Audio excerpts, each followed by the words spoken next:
फटाक 30 सेकंड में खबर। डाउनलोड कीजिए तक ऐप, लिंक डिस्क्रिप्शन में। भारत तक अब नए अंदाज में।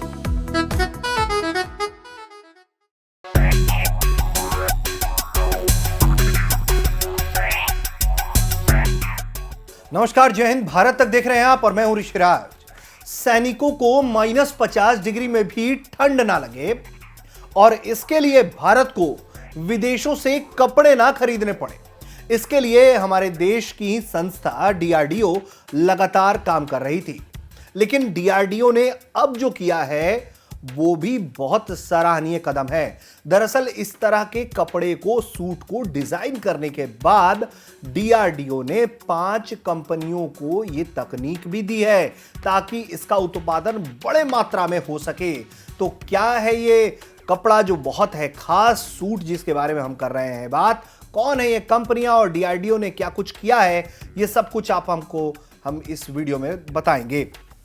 3 layer extreme cold weather clothing system होता है, उसे डीआरडीओ ने डिजाइन किया था। इस तकनीक से जो कपड़े बनेंगे उसे 0 से -50 डिग्री नीचे तापमान में भी पहना जा सकेगा। Defence institute of physiology and alloyed science ने इसे डिजाइन किया है। रक्षा अनुसंधान और विकास विभाग के सचिव और डीआरडीओ अध्यक्ष ने नई दिल्ली में 5 भारतीय कंपनियों को अत्यधिक ठंडी मौसम वस्त्र प्रणाली यानी कि ECWCS की तकनीक सौंप दी है।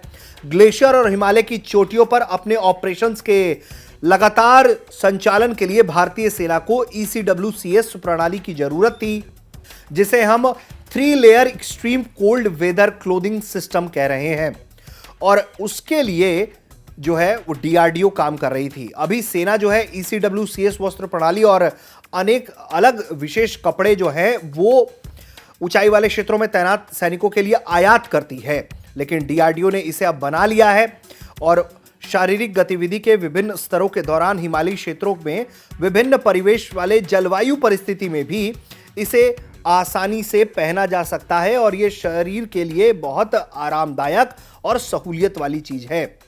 इसको जो डिजाइन किया गया है उसमें बताया जा रहा है कि जलवायु परिस्थितियों के जो अपेक्षित है वो इंसुलेशन पर आधारित बेहतर थर्मल इंसुलेशन शारीरिक सहूलियत के साथ एक एग्रोनॉमिक रूप से डिजाइन की गई मॉड्यूलर तकनीक कपड़ा प्रणाली है। जो ECWCS कपड़ा प्रणाली है उसमें सांस की गर्मी, पानी की कमी, गति की निर्बोध सीमा और पसीने को तेजी से सोखने से संबंधित शारीरिक जो उसका काम करने का अंदाज है वो बेहतर है और वो काफ़ी कॉपरेट करती है शरीर के साथ। वहीं ये जो इंसुलेशन है जिससे बनाया गया है उसमें वाटर प्रूफ और गर्मी प्रूफ विशेषताएं जो है वो उपलब्ध कराई गई है।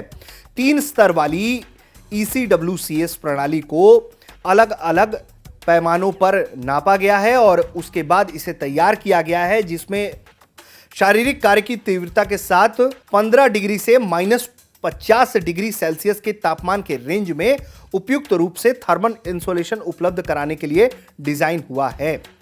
डीआरडीओ की तरफ से लगातार सेना को सहूलियत प्रदान करने की कोशिशें जारी हैं, जिसमें इस तरह के कपड़े का डिजाइन भी शामिल था जिसको लेकर डीआरडीओ काम कर रही थी। सफलतापूर्वक इस टेस्ट को पास करने के बाद डीआरडीओ ने अब ये तकनीक जो है वो सौंपी है 5 कंपनियों को और ये अब कंपनियां तेजी से निर्माण करेंगी। इससे भारत जो है, भारतीय सेना की जो मांग है वो घर में ही पूरी हो सकेगी। अब भारतीय सेना को बाहर से आयात करने की जरूरत नहीं है, यानी कि ये एक तरीके से आत्मनिर्भर भारत कैंपेन में एक बड़ा कंट्रीब्यूशन है, बड़ा मोड़ आया है। और वाकई में जिस तरीके से हिमालय और बहुत ऊंची चोटियों पर हमारे जो सैनिक तैनात हैं उनको खास किस्म के कपड़े उपलब्ध कराने होते हैं, जो जर्सी होती है उनकी वो काफ़ी अलग होती है, आम जर्सी से काफ़ी अलग होती है, जो सूट होता है वो काफ़ी अलग होता है।